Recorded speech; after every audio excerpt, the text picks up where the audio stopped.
పేకాట స్థావరంపై Siddipet task force పోలీసుల దాడి.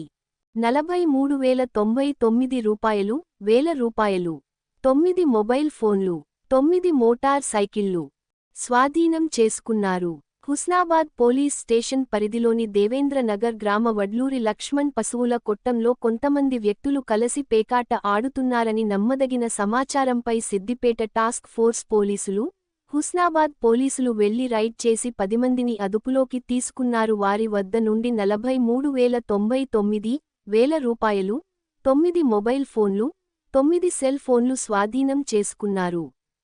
హుస్నాబాద్ పోలీసులు కేసు నమోదు చేసి పరిశోధన ప్రారంభించారు.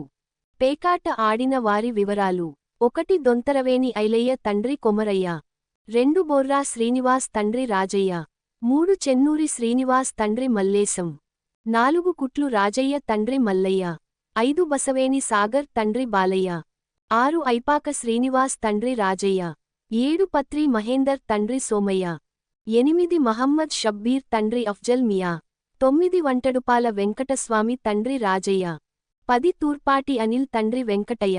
యాస్టరిస్క్ అందరి నివాసం హుస్నాబాద్ పట్టణం. 11 వడ్లూరి లక్ష్మణ్ తండ్రి వెంకటనారాయణ నివాసం పొట్లపల్లి, పశువుల కొట్టం యజమాని. ఈ సందర్భంగా టాస్క్ ఫోర్స్ అధికారులు మాట్లాడుతూ గ్రామాలలో, పట్టణాలలో ఫామ్ హౌస్లలో, ఇళ్లల్లో పేకాట, బహిరంగ ప్రదేశంలో జూదం మరే ఇతర చట్టవ్యతిరేకమైన కార్యక్రమాలు ఎవరైనా నిర్వహిస్తున్నట్లు తెలిస్తే లేదా ఎవరైనా చట్ట వ్యతిరేక కార్యక్రమాలకు పాల్పడుతున్నట్టు సమాచారం ఉంటే వెంటనే సిద్దిపేట టాస్క్ ఫోర్స్ అధికారుల నెంబర్లు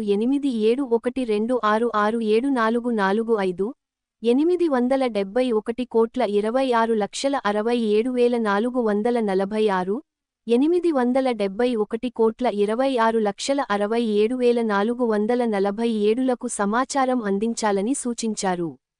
సమాచారం అందించిన వారి పేర్లు గోప్యంగా ఉంచడం జరుగుతుందన్నారు. కమిషనర్ కార్యాలయం నుండి జారీ చేయనైనది.